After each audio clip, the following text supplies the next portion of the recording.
가와사키 에이코 양의 눈에 딱 한 사람이 들어오는 거예요. 일본어로 홀로 뭐라고 목이 터져라 외치는 거예요. 일본 이상하다? 뭐라고 하지? 船から降りなその船でリオに帰れ 그 배에서 내리지 마. 그 배로 그대로 일본에 가. 오늘 저희가 이야기 나눌 주인공은 17세 소녀입니다. 일본인 이름은 가와사키 에이코 양인데 사진 한 장을 제가 준비했습니다. 가와사키 에이코 당시 양의 사진입니다. 너무 예쁘죠? 너무 예쁩니다. 17세 이 조총련 산하 고등학교 3학년생이었습니다. 얼마나 천진난만해 보이고 좀 해맑죠? 북송선에 오르기 직전에 열렸던 학교 체육대회에서 찍은 사진인데요. 이 가와사키 에이코 양이 1960년에 홀로 가족도 없이 북송선에 오르게 됩니다. 와, 아니, 왜? 홀로 부모님이 그때부터 없어요? 정말로 이 기구한 이야기가 시작이 되는 거죠. 아니 가족도 없이 왜 혼자 이렇게 간 거예요? 집안이 굉장히 어려웠어요. 아. 5명의 이제 그 자녀들이 있었는데, 이제 아버지는 이제 매일매일 이제 막노동으로 그 이제 하루 벌어 하루 먹고 살고 있던 그런 집안이었고, 이 가와사키가 이제 맞이었는데 이제 조총련기 학교를 다녔다고 해요. 우리가 저기 그 사이비 종교라든지 이런 데 극단주의에 빠지는 사람들 대부분이 뭐냐면 사회적으로 정말 소외된 사람들이 빠져요. 그러니까 지푸라기라도 잡고 싶은 거죠. 그렇죠. 이런데 조총련기 학교에서는 지상낙원이다. 무상 교육을 해주겠다. 무상 의료 서비스를 해주겠다. 그럼 17세 소녀가 당연히 그게 정말 현실적으로 가능할까? 한번 내가 가서 볼까? 생각을 했겠죠. 왜냐하면 공부를 정말 잘했어요. 이 가와사키 양 당시의 그 목표는 뭐냐면 대학을 가고 싶었거든요. 대학 보내준다니까. 홀로 가죠. 사실 뭐 고등학교까지는 사실 그렇다 조총련 고등학교까지는 그렇다 쳐도 사실 부모님이 어떻게 보면 한국도 네. 예, 고향이신데 네. 사실 이 북쪽으로 이렇게 보내기가 쉽지는 않았을 것 같은데 허락하기가. 자기가 맞이인데다가 내가 공부를 하고 싶다. 근데 솔직히 생각해봐요. 집안이 엄청나게 가난하잖아. 일본이라는 나라에서 대학을 갈 수 있을까? 제가 볼 때는 못 가거든요. 나가면 내가 공부를 계속한다라고 한다면 저쪽에서 무상교육이래? 저기 가겠다. 그다음에 또 다른 한번 차별 같은 게 있을 거예요. 아마 아직까지도 이제 일본에서 문제가 되는 게 실력은 있어도 그 어떤 차별을 받아가지고 원하는 대학에 못 가고 뭐 이러지 않습니까? 그런 차별이 없는 세상이니까 거기 가게 되면 나 정말 공부를 할 수 있을 것이다 라고 이제 생각한 거고 거기다가 지금 17살이잖아요. 이때쯤 되면은 이념에 굉장히 취약해요. 우리가 한 30살쯤 되면은 이 말 저 말 들어보고 이렇게 속아보고 저렇게 속아보면서 판단 능력이 있는데 어렸을 때는 그냥 학교에서 가르치는 게 그게 진실이거든요. 맞아요. 지상낙원이라고 하니까 아니 내가 왜 여기서 살아? 저기 지상낙원이 있는데 근데 밖에서 미디어를 보니까 다 또 그렇게 얘기를 하고 있는 거야. 라고 하면 어린 소녀 입장에서 당연히 선택할 수밖에 없는 거죠. 조총련 쪽의 교육 사업에 무료 지원을 해준다고 그러면 아니, 나 같은 돈 없는데 우리의 공부 잘하면 거기 보낼 수밖에 없는 거잖아요. 예, 그렇죠. 사실. 상황이 그렇죠. 그렇죠. 예. 이제 10대 후반에 이제 에이코 짱이 아버지와 앉았습니다. 아버지한테 이런 말을 했다고 해요. 나 북조선에 가가지고 나 대학 가겠다고. 정말 무뚝뚝한 아버지가 그때 눈물을 뚝뚝 흘리면서 가지 마라 했는데도 딸은 가겠습니다. 한 번만 보내주십시오. 그랬더니 딸 고집과 아버지 고집이 거의 비슷한 고집이었다고 합니다. 그래서 아버지가 이 딸 고집 나 못 꺾는다 라고 생각을 하신 것 같아요. 공부도 잘하고. 그렇죠. 그러면서 이런 말 했다고 하죠. 정말 대학 졸업한 남의 집 아들보다 고3인 내 딸이 더 자랑스럽다. 그래, 가라. 가서 그러면 대학에 들어가라. 아버지는 지금 여기 또 가족이 있고 벌려놓은 일이 있기 때문에 정리하고 내가 1년 후에 너를 따라가겠다. 이렇게 말씀하셨다고 합니다. 이민 한번 가는 게 쉬운 결정이 아니잖아요. 그렇죠. 그러니까 이제 정리할 것도 많고 이러니까. 아버지 입장에서는 일단 그렇게라도 공부하고 싶으면 네가 먼저 유학을 가라. 라고 한 거죠. 자, 그래서 이 19살이 부모님의 허락을 받은 17세 소녀가 1960년 혼자서 북한으로 가게 됩니다. 사실 그 엄청 똑똑하고 공부에 대한 좀 욕심도 좀 많았을 거고. 그럼요. 얼마나 좀 부푼 꿈을 안고 이렇게 갔겠습니까? 그렇죠. 그땐 정말 이거 표정을 보면 알겠지만 너무 행복해 보이고 이제 시작이라네 인생. 지상낙원으로 가는 거예요. 그 지상낙원 영어로 Paradise on Earth 프로그램이라고 말해요. 이 캠페인을 북송 사업을 배값이 공짜일 거 아니에요. 북한이 다 지원을 했죠. 그러니까 이거 뽑히려고 네. 애를 썼을 거라고. 그래서 도쿄, 오사카, 후쿠오카 그 열차값까지 다 해줬어요. 와. 아무것도 돈이 안 들었고. 그야말로 지상낙원이네. 네, 빈손으로 얼마나 가래요. 돈이 많으면 그렇게 북한이 다 해주니까. 그럼요. 조천년에 그거 다 기부하고 가래요, 재산을. 북한에 가면 북한이 다 해주니까 그때 조총련이 엄청나게 확대됐어요. 재정적으로. 왜? 이 사람들이 재산을 다 조총련에 기부를 하고 갔어요. 와, 이거 종교다. 네. 와, 종교야. 네. 종교가 그렇게 하잖아요. 전 재산 다 놔주고 맨몸으로 거기로 들어가는 거야. 들어가라. 그렇죠. 저는 맞아요. 이제 할머니한테서 들은 얘기가 있었는데 그때 당시에 배 탈 때도 짐 같은 거랑 약간 천이랑 이런 거 좋은 거 옛날이잖아요. 이렇게 들고 타면 사람 탈 자리도 없는데 북한 가면 다 새 걸어 준다고 다 버리라고. 다 그래서 버리라고. 바닷물에 막 버리고 그러고 배를 탔고 이제 내리자마자 딱 그 배정해주는 집에 들어가 본 순간 다 통곡했대. 그걸 두고 온 게 너무 아까워서 와. 한국이랑 똑같네. 우리 중국 있을 때 한국 가면 다 주니까 다 버리라 그러고. 안 줬어요? 예? 아니, 그 한국은 주더라고요. 한국은 주는데 우리 탈북할 때 중국에서 없을까 봐 북한에서 없는 나라에서 와서 우리가 이렇게 지고 오면요. 브로커 딱 만나면 뭐라 그러면 다 버리라고. 다 버리라고. 한국 가면 못 쓰니까 다 버리라고 하는데 한국은 진짜 줘요. 긴 항해 끝에 네, 드디어 무상으로 대학을 보내주겠다라는 그 지상낙원의 한 소녀가 도착했어요. 가와사키 에이코 양의 눈에 딱 한 사람이 들어오는 거예요. 일본어로 홀로 뭐라고 목이 터져라 외치는 거예요. 일본어. 이상하다? 뭐라고 하지? 船から降りなその船で日本に帰れ 그 배에서 내리지 마. 그 배로 그대로 일본에 가. 딱 보니까 어디서 많이 보던 사람이에요, 그 사람이. 아, 난다 그래요. 딱 보니까 1년 전에 이미 북한에 들어가 있던 학교 선배였던 것이. 안녕하십니까. 제가 이제 소개받았던 17살 때 혼자서 북한으로 갔다가 43년을 살고 탈북을 한 가와사키 에이코라고 합니다. 반갑습니다. 그 사실 여쭤보고 싶은 얘기가 굉장히 많습니다. 43년 동안 어떤 일 겪으셨는지 저희들이 나오기 전부터 이야기를 하다 보니까 그 얘기를 또 다 들어보고 싶은데 우선 제일 먼저 궁금한 건 정말로 그 북한에 가는 그 북송선을 타셨을 때 지상 낙원으로 간다. 이렇게 정말 믿고 가신 건지. 이 일본에 있는 동포들한테는 오라오라 했잖아요. 북한에서. 김일성이가 그때 환영한다. 뭐 별소리 다 하고 오라 했거든요. 지상낙원이라고. 근데 실제는 가보니까 북한은 계급사회였어요. 일본에서는 상상도 못하는 계급사회였는데 그 계층 중에서도 제일 밑에가 일본에서 간 사람들이었어요. 그러니까 제일 처음에 갔을 때는 북한 정부에서 당신은 일본에서 온 사람들하고 이야기해도 좋아. 이런 승인된 사람만 기육자들하고 이야기를 했지. 일반 사람들은 말도 걸지 않았어요. 환영한다고 했잖아요. 말하면 똑같이 취급했어요. 말한 사람도 같은 동. 아니 지상낙원이라고 해서 불러놓고는 사람을 맨 밑에다 깔아놨다고요? 그렇죠. 그런데 처음부터 그렇게 꽉 눌리우니까 모두 깜짝 놀라서 어떻게 저항할 방도가 없었어요. 우선 군대를 못 갔어요. 경찰도 못 됐어요. 공무원이 안 된다는 얘기. 그다음에 교원도 못 해요. 그다음에 공무원 아무리 낮은 동사무소 사무원도 못 해요. 일체 공식적인 직업은 할 수가 없어요. 직접 노동력을 팔거나 그렇지. 그러지 않으면 과학자라서 과학을 제공하거나 지식을 제공하거나 그 외에는 기육자는 할 수 있는 일이 없었어요. 입국 수설국을 할 때 2주일 동안을 초대소라는 데서 살아요. 네네. 북한 당국과 담화를 하면서 네. 어디 자기 가고 싶은 대로 보내주겠다 했거든요. 근데 그 기간에 한 초대소에 가서 한 5쯤 됐는데 비상소집이 걸렸어요. 예. 일상시에는 거기에 있는 북한 사람들은 이 일본에서 온 사람들한테 아주 친절해요. 다 선생님이에요. 네. 선생님 다. 근데 그날에는 다 서술이 푸른푸른 거예요.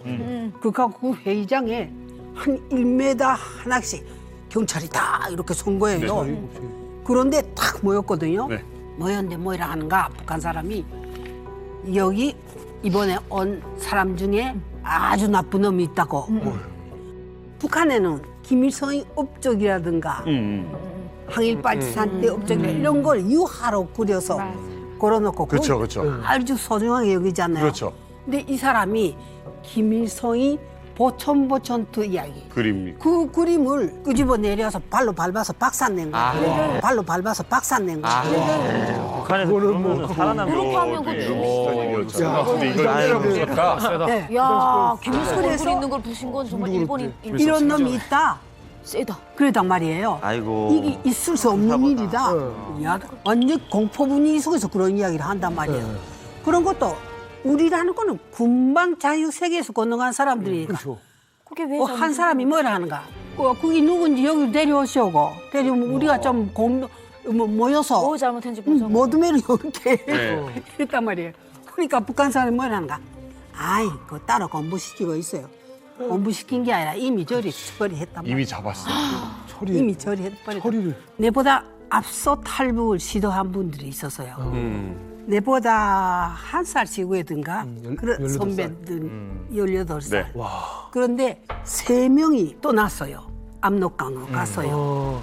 헤엄쳐서 건너가는데 그 3명 중에서 우대 학생, 내하고 가장 친하던 그 학생인데 그 학생이 압록강물이 차니까 치가 잃었어요. 시간 나. 그래서 또 내려가기 시작했거든요. 그래서 가라고 신호를 했어요. 그런데 둘이는 건너갔는데 또 내려가는 걸 보고 그냥 자기들이 못 갔단 말이에요. 뭐하러 가겠지. 그러니까 중국 공안에다가 가서 말했어요. 아, 저 사람. 그러니까 살려야 공안에서 배를 띄워서 건졌단 말이에요. 그렇게 해서 일주일 만에 깨났대요. 그렇게 해서 여러 가지 고문도 당하고 뭐 어쩌고. 다시 북으로 잡혀와서. 네. 그걸 보고 많은 사람들이 탈출했다가는 큰일 나겠다라는 공포감을 받게 되는데 북한이 이제 본보기로 어떻게 했냐면 할 수가 없어. 이 3명의 청령을 독방 같은 데 가둡니다. 그런데 사방이 한 70에서 80cm밖에 안 되는 시멘트 독방에 들어가요. 굉장히 좁아요. 7, 80이면 그 상자죠, 그거는. 서 있을 수도 없어요. 쪼그리고 앉아 있어야 되는데 그 독방 안의 상태는 어떠냐면 구더기부터 각종 바퀴벌레, 징그러운 벌레들이 막 우글우글한 독방에 가둡니다. 그 벌레들이 여기저기 막 사람 살을 파고 들어가는 거예요. 채모로 기어 들어가고 뭐 구멍부터 몸에 뚫린 데는 다 이 벌레들이 파고드는 겁니다. 얼마나 지옥이다. 어떻게 17살 소녀가 북한에 도착하자마자 내린 결론이 이건 아니다, 속았다였겠습니까? 자, 근데 이제 중요한 거는 이제 공부는 할 수 있었느냐라는 거죠. 가와사키 양은 굉장히 똑똑한 여학생이었어요. 전교 1등이잖아요. 시험을 쳐서 김일성 종합대학을 가야겠다. 그 정도 실력이 된다. 스스로도 주변에서도 그렇게 했어요. 그래서 추천서를 받아서 실제로 김대 시험까지 쳤어요. 그리고 충분히 김일성 종합대학에 들어갈 성적 이상을 받았다라고 자평할 정도였으니까. 그런데 한참 뒤에 불합격 통지서를 딱하니 받게 됩니다. 왜 도대체 김일성 대학에서 불합격 처리를 한 겁니까? 불합격된 원인을 그때는 몰랐어요. 왜 불합격시키는가 하는 거. 불합격될 점수가 아니거든요. 근데 오랜 시간 한 20년 지났을 거야. 그 후에 그 문제를 김일성 종합대학에서 취급한 사람을 우연히 알게 됐어요. 우연히 알게 돼서 내가 김일성 종합대학에 가져왔고 했었는데 이렇게 돼서 못 갔었다는 소리를 했거든요. 그러니까 그 사람이 손뼉을 딱 치면서 그때 그 학생이었구만. 뭐가 있었네. 뭐가 있어? 그러면서 뭐라 했는가? 그때 시험 칠 때도 이야기를 했어요. 대학에서. 금년에 김일성이 맏아들 김정일이가 같이 시험을 치고 있습니다. 어머! 입학 시험을 한 해 쳤단 말이에요. 그러니까 김정일이 하고 일본에서 온 학생들을 같이 공부시킬 수 없다. 운이 안 좋아졌어. 왜 또 이게 쓰네요. 북한식으로 생각하면 이해가 되고 우리식으로 생각하면 말도 안 되는 얘기고. 예, 그럼 얼마나 그 진짜 이유가 그 이유였어요. 말도 안 되는 이야기가 현실로 되는 게 북한입니다. 1년 후에 이제 아버님이 다 정리하고 돌아오신다고 약속을 하셨잖아요. 일단 아버님과 가족들이 오는 걸 막아야 되는데 어떻게 막으셨나요? 제일 처음에는 여러 가지 방법으로 오르지 말라는 뜻으로 이것저것 편지를 썼어요. 무슨 이런 것도 그 상상하지 못할 것들을 보내라는 무슨 바늘실도 가져오라. 진짜 좋으시다. 바늘실이요? 바늘실도 없는 곳이잖아. 바늘실도 가져오라. 그다음에 먼지 하나도 놔두지 말고 다 가져오라. 구멍난 남비도 다 가져오라. 가난하다는 걸 알려야 되니까. 그런 소리를 심하게 표현하지 않고 그냥 슬쩍 툭 던지듯이. 그래야지 검열하니까. 편지가 통과. 검열, 편지 검열. 오지 말라고 뭐 말을 편집이 못하는구나. 100% 검열하니까 통과 안 된단 말이에요. 그렇기 때문에 오지 말라는 뜻으로 여러 가지 방법을 편지했어요. 그렇죠. 그다음에 생각하다 나니까 이렇게 해서는 우리 아버지 같이 그저 옳다면 옳고 그러다면 그런 사람은 내하고 일단 약속했기 때문에 꼭 1년 후에는 온다. 선생님 입장에서는 그래도 불안한 거예요. 바느질 가져오세요 했는데 아버지같이 우직한 사람이 이거를 그래 바느질을 가져와. 저 같으면 진짜 가져가시죠. 바느질 줄 거예요. 저 같으면. 바느질을 가져와야겠다. 이렇게 생각할 수 있는 거고. 무조건 그렇게 생각했어요. 이건 모르는 거예요. 그때 당시 북한이 제1교포들의 편지를 다 검열했어요. 그러니까 선생님은 굉장히 영특했던 소녀였기 때문에 편지를 고지고대로 써도 안 된다는 사실을 알고 있었고 이걸 은유적으로 써야 한다는 걸 알았죠. 그래서 굉장히 긴 시간 동안 반복적으로 은유적으로 이 말을 썼는데도 굉장히 불안한 상황인 거예요.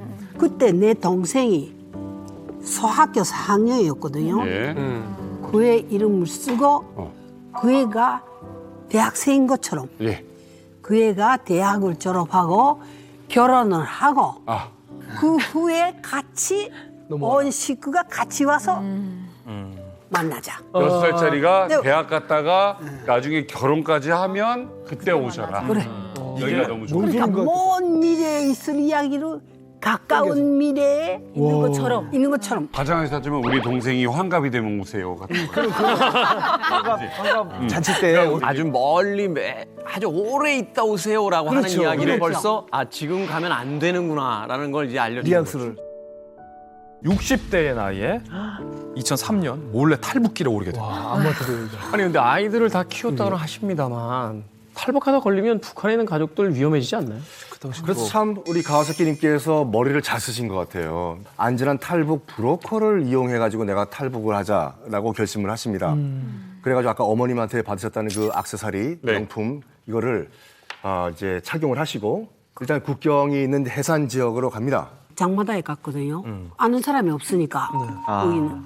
그러니까 그저 믿는 거는 장마단밖에 없어요. 근데 거기 내려서 옷을 쫙 일본째로 갈아입은 원래 거예요. 기국자들은 옷 잘 입지. 그러니까 저 멀리 서 있어도 저거는 기국자다. 알리게끔 맞아. 딱 봐도. 머리 꼭대기서도 발끝까지 몽땅 일본째로 무장을 했어요. 그러니까 바꾸도 샤넬로. 샤넬. 샤넬도 있었어요? 진짜 샤넬? 진짜 샤넬. 일본에서 보내온 거. 그렇지. 샤넬로 나는 봄 거, 여름 거, 흰 거, 까만 거. 어머 세상에. 이야. 봄 거, 여름 거, 흰 거, 까만 거. 어머 세상에.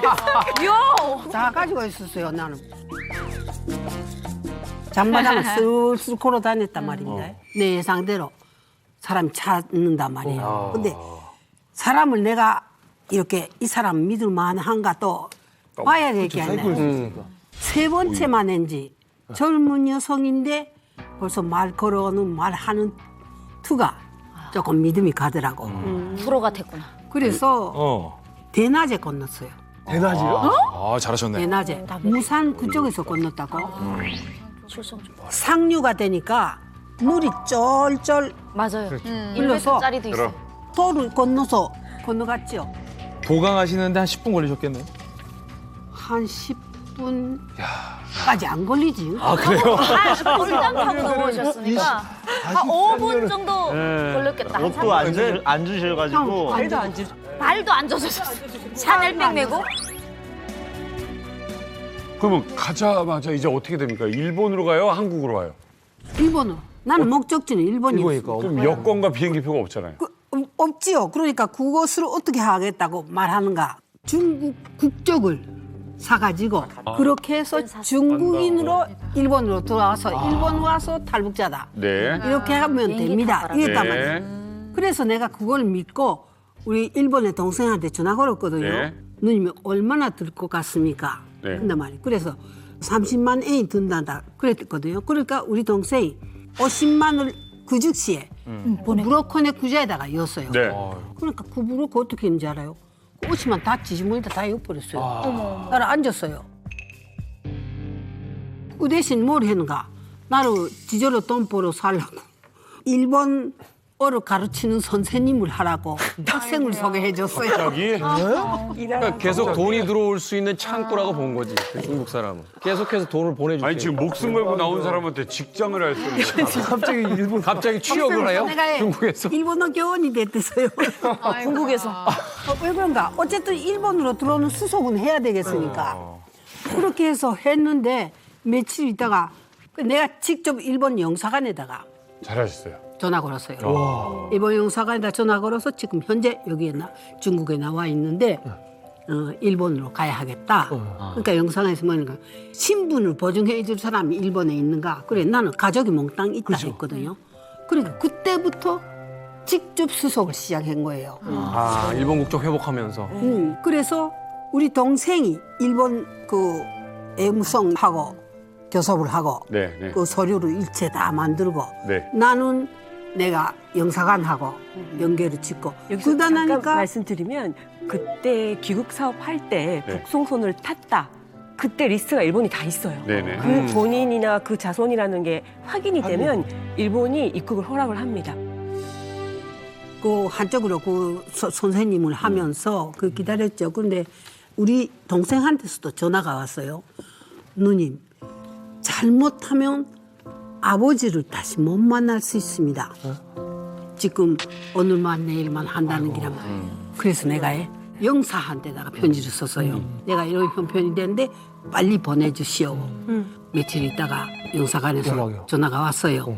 도강증을 가지러 오라고. 아 임시 여권. 여권, 네. 임시 여권. 전화 받자 바람으로 나는 그 비행기표 파는 데다 전화 걸었어요. 내일 일본으로 가는 비행기가 있는가 하니까 있는데 표는 이미 나갔습니다. 매진. 그럼 그 다음에는 언제 있니까 사흘 후라는 거야. 그렇게 기다리지 못한단 말이야. 내가 마음이 정신적으로. 그래서 있잖아, 내 비행기표 값에다가 500원 중국 돈으로 500원을 덧붙이겠으니까 빈자리를 찾아라. 15분 만에 전화가 왔어. 15분 만에 전화가 왔어. 캔슬되는 거. 그 한 사람을 캔슬해버렸고. 역시 아침에 택시로 딱 도착하니까 비행기 떠나기 10분 전에 다. 아유, 사기 잘했네.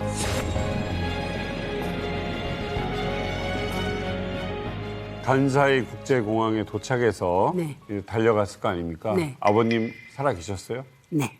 와. 꽃장 아버지한테로 갔어요. 이미 말씀은 못 하시더라고요. 말씀은 못 하시는데 이렇게 내가 보니까 알아보시더라고요. 그래서 내가 아버지 다시는 안 갑니다. 완전히 왔다. 아예 왔습니다. 마음 놓으십시오. 그러니까요. 아유. 꼬복꼬복 하시는 거예요. 아, 눈을 껌뻑 안심을 하신 거.